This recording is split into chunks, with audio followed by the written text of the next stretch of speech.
Hi, I'm Gale A. Brewer, the Manhattan Borough President, and this is Represent NYC on MNN, the Manhattan Neighborhood Network. Manhattan is an island of density at the heart of the city and the entire region's economy. Every weekday morning, our populations roughly doubles in Manhattan as commuters arrive from throughout the region to work here in New York's bustling core. This simply would not be possible without our transit infrastructure. More than 300,000 people ride the Long Island Railroad on an average weekday, and 230,000 pass through the Port Authority bus terminal. Yet Penn Station and the Port Authority bus terminal are out of date and need to be replaced.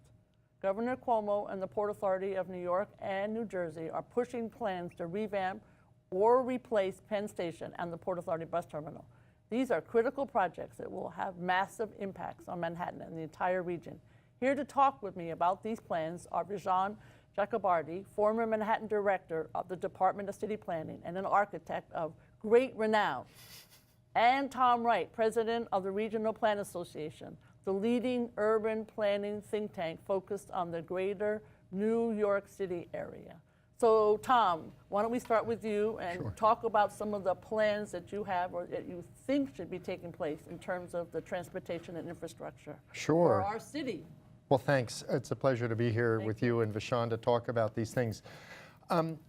Look, both, as you talked about, Penn Station brings in both the Long Island Railroad and New Jersey Transit, over 250,000 people commuting in every day to work in jobs in New York City and Manhattan, and the bus terminal bringing in bus riders mostly from New Jersey, almost as many. Both of those facilities are in terrible shape. Penn Station is a miserable, horrible place to get in and out of, and the tunnels under the Hudson River flooded. They're over 100 years old. They flooded during Superstorm Sandy, and Amtrak has told us that in the next 10 to 15 years, they've got to shut them down to make major repairs before they collapse. Meanwhile, the bus terminal was not built for anywhere near the kind of capacity and people that are traveling through it now. It's starting to crumble. It's an even worse experience, if possible, than Penn Station. And so we find ourselves both limited by the ability to kind of keep growing the economy of our city and region because we can't handle more people, and even facing the potential disaster of having one or both of these facilities really severely compromised and actually losing capacity. So there are plans moving ahead for both of them to try and renovate and expand, potentially move. And from RPA's perspective, New York City is the beating heart of the economy of this region, of the Northeast of the United States. It's really the most important part of, I think, the entire country. And so keeping our capacity, keeping our ability to grow our economy and provide these good jobs, not just to the city, but to the entire metro region, is really absolutely critical. And so we've got to be moving fast on both of these things. Well, Vishaan, first of all, congratulations on your New York Times editorial. Thank you. And also the support of the architecture writer, reporter for the New York Times for the suggestions that you have for Penn Station. You know, we have potentially 9 million people. We're about 8.4, 8.5. So we're going to have many more New Yorkers coming in. So what you're thinking about is incredibly important. So why don't you share some of your ideas about what this infrastructure should look like? Sure, thank you. I mean, I think Penn, you know, our article that we did for the New York Times was obviously focused on remaking Penn. And as Tom said, it's incredibly important to the region because of the numbers of people who use it. But also, as an architect, I think it's important to think about the fact that these facilities are important because they represent whether we still believe in a kind of public commons. When you walk into Grand Central, when you walk into the New York Public Library, you understand that there's a belief in civil society. So our proposal was basically that the garden, Madison Square Garden, which sits right on top of the center of Penn Station, could move into a new arena in the back of the Farley building, as was proposed about 10 years ago, and that you could actually recycle the existing building, the existing Madison Square Garden, as a brand new sort of civic pavilion. It would be the largest public enclosed space in New York City, but you could achieve that without a grand public price tag because it's actually recycling the old building, and that's what the Times really covered. But I just want to say one other thing, because I know how much you care about the neighborhood. And this is really not just about the station. Grand Central works because it's plugged into its neighborhood. We were at a groundbreaking the other day for a brand new building that's happening right next to Grand Central. You don't have that coming up at Penn Station because you don't have people investing in the neighborhood because the garden sits there like a boulder at the heart of the neighborhood instead of being able to be this sort of open, great new place as we've done with Bryant Park, Columbus Circle. You just think about how we've remade Midtown, and that's really the last poor step cousin. So from RPA's perspective, I've had some experience recently as Borough President on this pre-planning. Sure. With East Midtown, East Harlem, we're working on Inwood, NoHo, Soho, Chinatown, et cetera. So looking at, because we have Gateway, you have the bus station, you have Penn Station, and you are the thinking about the region. How should we be more thinking, given the plans that the governor's come up with? Are we thinking about how to get commuters back and forth in a holistic way? We're not. I think this is part of the problem. The good news is that the Gateway project is moving ahead. Governor Cuomo, Governor Christie, Senator Schumer, Senator Booker, the Obama administration have made this a priority. They're fast-tracking the project to build the new tunnel under the Hudson River, and they're going to move that quickly. And what will be in that tunnel? I know, but what will be in that tunnel? It'll essentially double the capacity. It'll be 2 new train tracks to take what we currently have are 2 train tracks under the Hudson River built by the Penn Railroad over 100 years ago, and we'll go from 2 to 4. But right now, those plans essentially kind of take us to 9th Avenue. They'll come under the Hudson Yards, and then they haven't figured out, and they'll tie into Penn Station. But Penn Station can't handle all those extra trains. And so what happens next is still an open book and something that needs to be determined. At the same time, you've got the bus terminal and the Port Authority trying to move ahead with plans to figure out whether to move it or replace it and how to expand it and other things. The problem with that is that those 2 planning processes have been done in isolation of each other. And of course, it's all about the capacity across the Hudson River. It's all about an integrated network and system. And so part of what we're trying to do at RPA is really tie a ribbon around these things and figure out if more investment in one project opens up other opportunities at another. And in particular, the current plans for the bus terminal are to try and figure out how to kind of grow the capacity at that. And probably in the future, we ought to be figuring out how to get more people into Manhattan on trains rather than buses. The bus terminal works for a lot of people. There are over 100,000 people who every day walk to a bus, they take a bus to Times Square, and then they walk to their job. And that's a great system for those people. But it's probably not the way we're going to grow the system.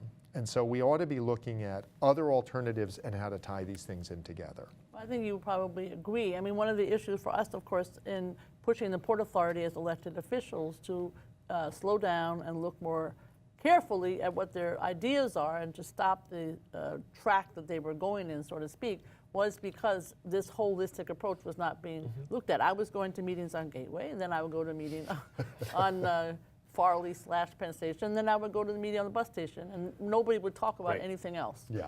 And so now, of course, we also have the situation with many more, I would assume, a growth in population. And so it's really imminent. Of course, the tunnels are not going to last forever. And this is an extraordinary issue we have. So just looking at the Penn Station area, the governor was talking about Farley. There are people talking about improvements to the 7th Avenue and 33rd Street side. You've got the federal government planning Gateway, which comes not to the Farley building, but actually to tracks and platforms just below Madison Square Garden and between 7th and 8th. And what was extraordinary to me is, no one was sort of stepping back and saying, what is this place we're creating? What is this network of things? And should there be more capacity in Gateway to maybe take people off of buses that are going into Port Authority? And then certainly, shouldn't we be building a train station that serves the new people as well as the current users of the station? Because to me, it is unthinkable that we would add, and I'm a very big fan of Gateway, but it is unthinkable that we would add more trains and more people into a station that is unsafe, undignified, inhumane. We can't do that. We have to walk and chew gum at the same time and think about how to plan train capacity and passenger experience simultaneously. And of course, you have Hudson Yards, another huge development. Right, which is also going to add a lot of people. Just in terms of adding the people, two numbers I'll put out there. First, when I was growing up in the 60s and 70s on the west side and then out in New Jersey, it was a suburban world. All of the growth from 1975 to 2000 or so, 9 out of 10 new jobs created in the tri-state metropolitan region were outside New York City. New York City saw a change from blue-collar to white-collar employment, but really all the job growth was in Fairfield County, Nassau County, northern New Jersey, White Plains and other areas. New York City was not really growing any more jobs. Over the last 10 years, not only has New York caught up with the rest of the region, but surpassed it, so that today, 9 out of 10 new jobs being created in the tri-state region are inside the 5 boroughs, and the rest of the region is growing very slowly.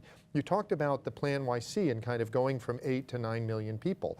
That was supposed to be a 25-year plan, essentially.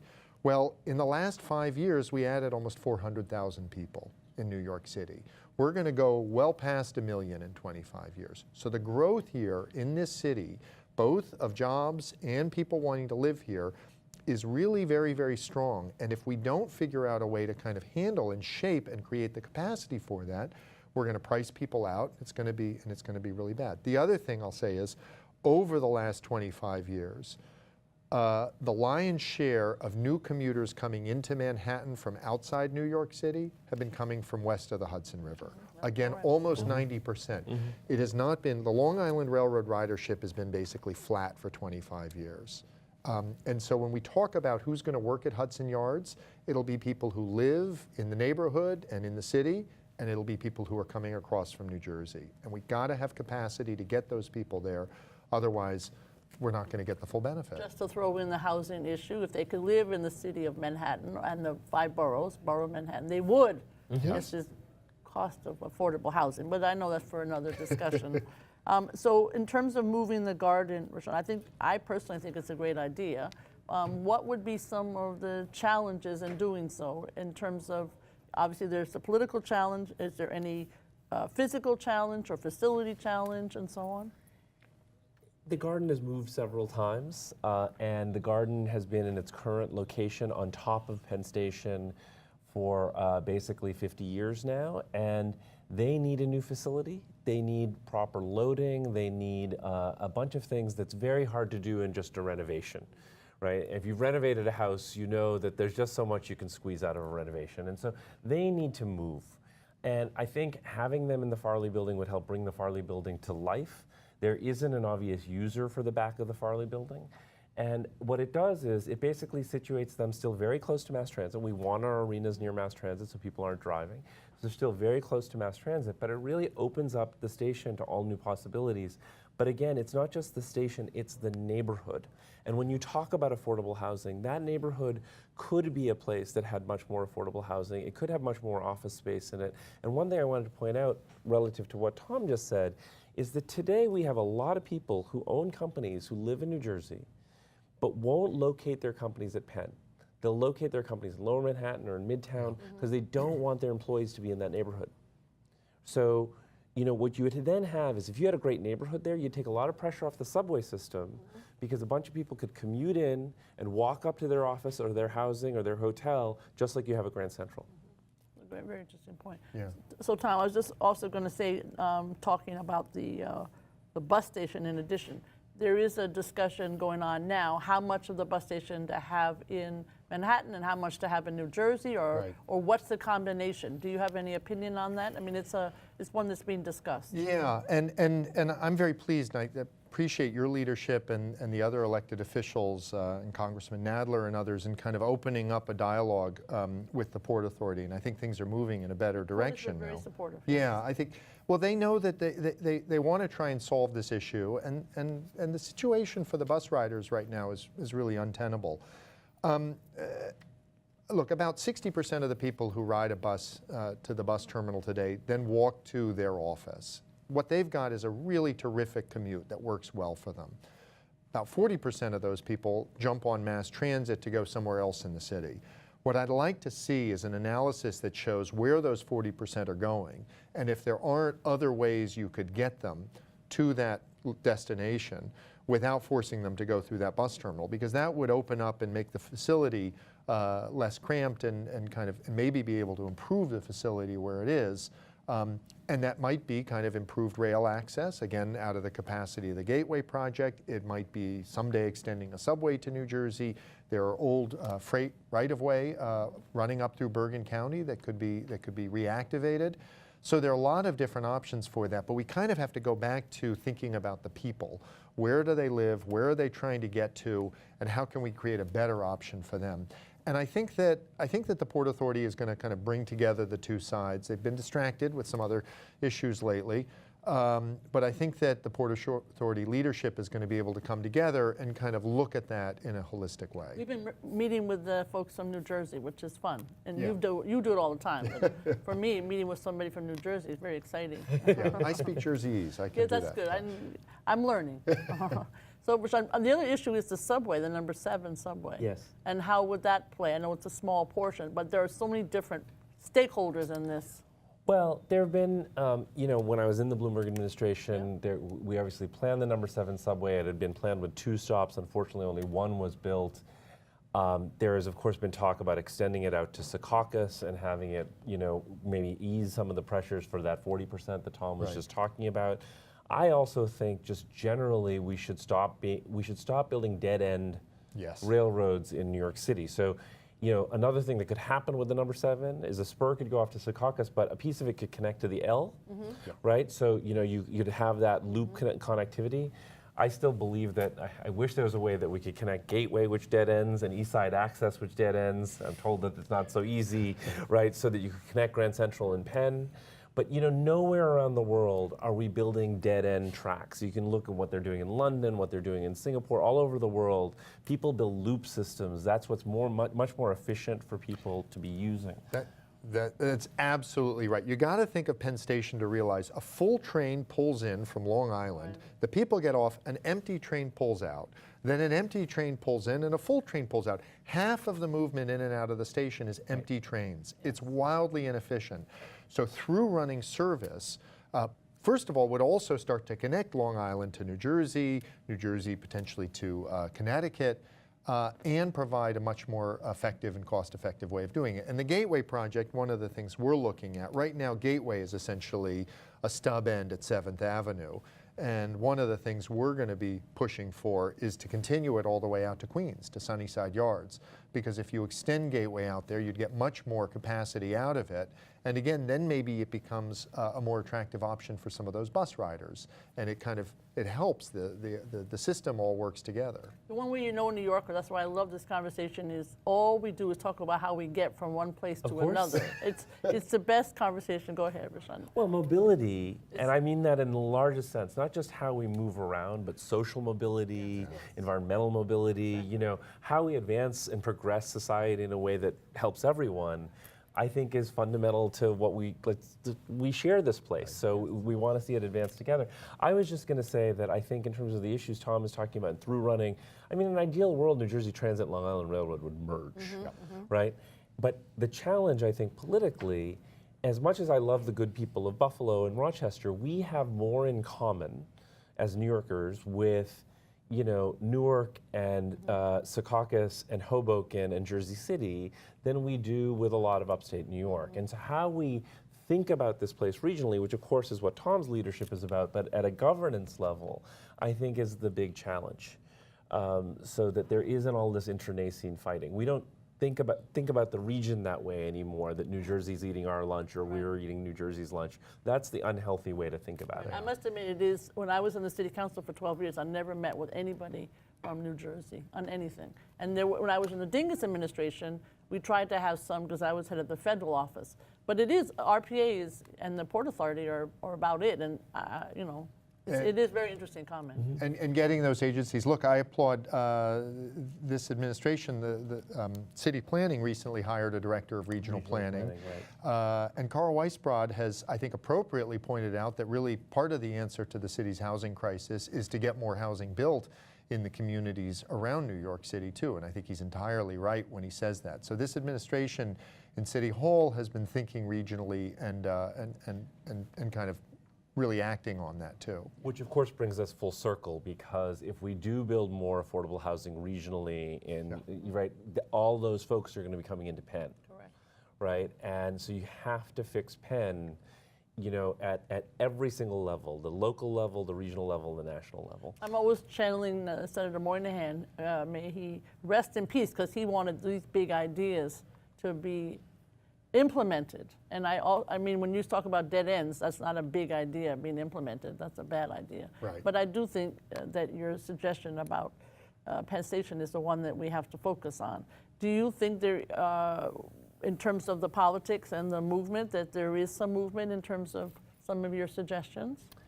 Well, you do this for a living. I'm just an innocent architect, but Hardly. I just right. Hardly. But what I will say is this: when we put the proposal out there, we had massive response, particularly on social media, and I think this is because you have 650,000 people every day who suffer the indignity of using this place. Yeah, the governor pointed out that's more than all the 3 airports combined. That's correct. That's a very stunning number. It's an astonishing number, and so this really affects many, many people's daily lives. And so to me, the good news about that is that in the political world, you care about something that affects lots and lots of people's lives. And it is way more than simply the vanity of a nice space. There's public safety, there's economic development, there's environmental sustainability. There's a huge number of things that play into whether that station is fixed or not. So I remain ever hopeful, especially with a new president. I also think you don't underestimate the power of a great idea. And we've worked for years on trying to figure out how to move the garden and reconfigure what was happening there. And the stumbling block that the advocates we always came upon was that nobody had a really good idea. If you move the garden, what should you do with the site? And nobody really had a good idea until Vishaan came along and kind of saw that structure and said, wait a second, work with what you have. It's not about kind of a clean slate, but it's about trying to reconstruct from that. And I think that Vishaan's idea to strip the garden down to the studs and the beams and then use that to build a new facility, it changes the discussion. Right. Because now there's an image of something that's so far superior. And I think that it's still working its way into the whole dialogue. But I think Vishaan did a real public service by putting this incredible idea out there. I totally agree. And one of the issues that also helps is we have to grow the economy. I know you're growing, but you never know how long that's going to last. And the transportation and this good urban planning is what helps us to grow the economy. Absolutely. Yes. Absolutely. So I always get afraid when people are not thinking about these big ideas. Yeah. We tried to do a little bit with some of the projects in East Midtown, where we thought about landmarks and open space and the notion that people could build, but they had to build a subway with it. And Right. that's a kind of concept, and that's sort of what you're stating That's here. right. If we're going to have growth, we have to have the infrastructure. Right, we have to have growth that's transit-oriented, that protects the heritage and the character of our neighborhoods. And around Penn is actually one of the last remaining places. It's interesting, you see all these tech companies going into these old buildings in Brooklyn and so forth. So we're going to Manhattan also. Right, of course. So, you know. But then, in Flatiron, my office is there, but Right. the neighborhood around Penn has a great old building stock. The Garment District has beautiful, so when we talk about the Port Authority bus terminal and we talk about Penn Station, that's a 10-block, stretch along 8th Avenue that could be a hotbed for innovation and technology while you're still maintaining neighborhood character, but it means getting the transportation right to then really feed that ecosystem. And I think it's completely possible. And we know it's possible because, if you think about Bryant Park 30 years ago, if someone told an old school New Yorker, right, that Bryant Park was going to be a great world-class address, right, 30 years ago, they would have told you were crazy. Right. Although I think I love that it's so active, but it had its merits before also. Yeah. I Yeah. like old New York too. Tom, Yeah. you're going to say something about. No, I think that what Vishaan's saying, I think the quality of the community and the neighborhood is not something we can't overstate either.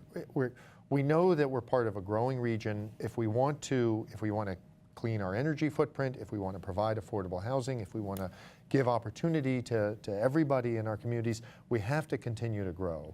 That if we stop growing, that becomes much harder to do any of those things. And so we have to keep the infrastructure in place and kind of keep pace with that. And we really haven't. The last generation of growth has been based on the latent capacity that we already had built in the system. We didn't really add capacity, we just benefited from prior generations' investments. So now it's really up to us to take a look at the whole picture and figure out what are we going to need for another generation. And by the way, 2nd Avenue Subway, the first phase of it's going to open in just a couple of weeks. And despite what people may think, and yes, it didn't open in the 1920s or the 1960s, but it's basically on time and budget from the ribbon cutting 10 years ago. And that's pretty extraordinary. And I think that when New Yorkers start to see a new subway system come online, they're going to say, you know what, I want more of this in my neighborhood too. And it's going to go uptown also. Absolutely. Better. It's going to go to 125th Street. Yes, And it will. Of course, you could argue, maybe based on your suggestion, that it should go to the Bronx, or it should, we would like Could to at least have keep it. going to Columbia. Well, we would like, right, well, we would like it, as an example from what you're saying, we would like it to connect to the 125th Street rail station. Sure. That would be an example Of course, of you have your, to connect all of these things. your right. bigger picture That's right. notion. The other thing is air rights. How do any of your proposals think about either positively or negatively in terms of air rights, or how does it fit in? Well, so the Hudson Yards rezoning also upzone Madison Square Garden and the Farley Building. There's a lot of air rights. The good news about that is it means there's a financing mechanism to move the garden. The tougher news is understanding exactly where those air rights land, and do those air rights land in a way that actually builds a great place and works well with the existing community. Right. So that's, I think, something that we have to work out over time, but I think it's possible. I do think that's one of the challenges that we face whenever I hear air rights. I think if you landed from Mars and you said New York City sells air, they would wonder what planet they have arrived on. But it is definitely our way of funding, particularly in the East Midtown, as an example, where people are going to be able to develop and then sell closer or further away from their building if you're a landmark. And that makes a big difference. So I want to thank my guests, Vishaan and Tom, for joining me today to talk about these critical projects. I'm Gale Brewer, the Manhattan Borough President. You can follow me on Facebook or Twitter. My name on both services is Gale A. Brewer. If you would like updates on my office's work and what's going on in Manhattan, please sign up for my newsletter at manhattanbp.nyc.gov/subscribe. Thank you for watching this edition of Represent NYC on Manhattan Neighborhood Network. Goodbye.